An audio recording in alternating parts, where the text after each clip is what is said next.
Kenalkan, nama saya Feby Arisma Manengin dengan NIM 23024 183.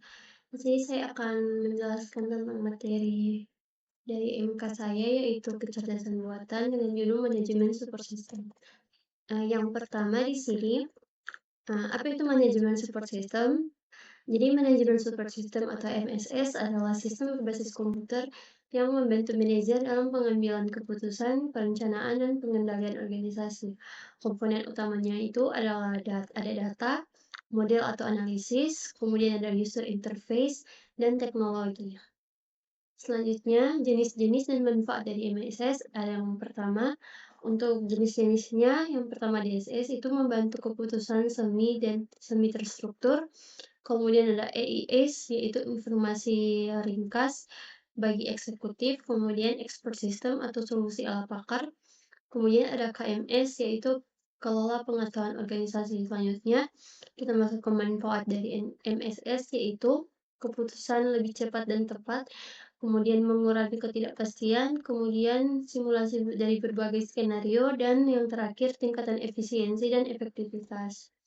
Selanjutnya, faktor-faktor yang mempengaruhi pengambilan keputusan, yang pertama, faktor data dan informasi itu ada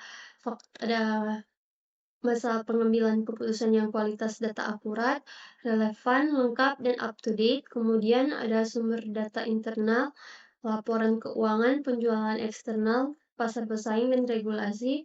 Kemudian ada aksesibilitas, data mudah diakses real time dan terintegrasi. Kemudian ada faktor sistem dan teknologi. Yang pertama ada kemampuan MSS, analisis, kemudian simulasi, prediksi, dan laporan. Selanjutnya ada kecanggihan teknologi berupa software, hardware, dan jaringan, kemudian ada antarmuka sistem, kemudian pengguna oleh manajer, dan kecepatan dan keandalan sistem dalam memproses data. Selanjutnya, fase dan proses pengambilan keputusan. Yang pertama itu intelligence, identifikasi masalah. Proses ini mengumpulkan data dan informasi dengan mendeteksi masalah atau peluang, kemudian menentukan apakah keputusan itu perlu dibuat, kemudian desain dan perancangan alternatif dengan cara menganalisis masalah secara detail, membuat model, simulasi atau alternatif solusi, dan menilai pro kontra tiap alternatif. Kemudian, memilih solusi terbaik berdasarkan analisis dan mempertimbangkan risiko, biaya, dan manfaat. Selanjutnya, implementation atau pelaksanaan keputusan.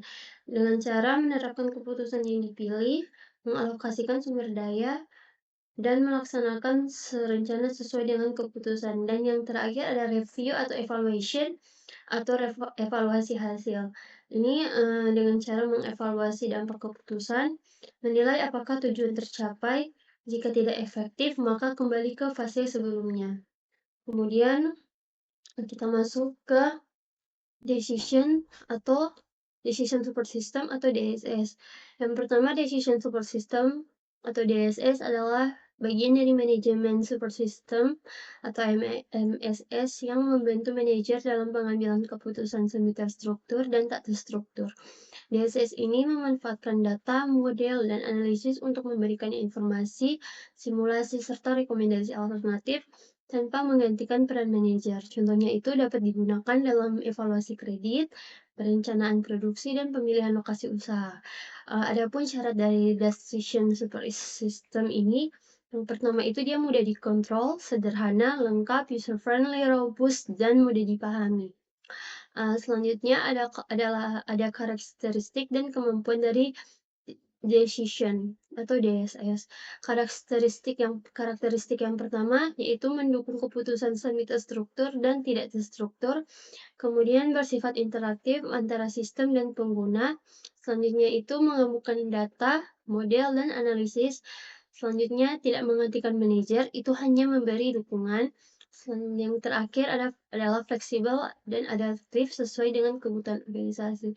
Kita masuk ke kemampuan dari DSS, yaitu yang pertama menyajikan informasi relevan dan real time, yang kedua melakukan analisis berbagai alternatif keputusan, yang ketiga itu menyediakan simulasi dan prediksi what if analysis, kemudian membantu evaluasi biaya, risiko, dan manfaat, yang terakhir itu menampilkan hasil dalam laporan grafik dan dashboard. Nah, ini adalah keuntungan dari DSS, salah satunya itu, eee, mendukung analisis alternatif keputusan itu dengan lebih mudah dan mendukung kolaborasi antara manajer dalam proses pengambilan keputusan. Selanjutnya, kita masuk ke komponen dari DSS. Yang pertama dasar Database Management System atau DBMS, yang kedua menyimpan, mengelola, dan menyediakan data dari sumber internal maupun eksternal. Yang ketiga adalah Model Based Management System atau MBMS. Kemudian yang keempat ada berisi model analisis, simulasi, statistik, atau algoritma untuk mendukung keputusan. Yang kelima, user interface atau UI. Yang keenam ada antarmuka interaktif yang memudahkan manajer berkomunikasi dengan sistem. Yang ketujuh ada knowledge base, adalah komponen opsional dalam DSS. Kemudian menyimpan pengetahuan, aturan, atau pengalaman untuk membantu proses pengambilan keputusan. Sekian materi presentasi dari saya mengenai manajemen super system. Bila ada kurangnya saya mohon maaf. Sekian, terima kasih.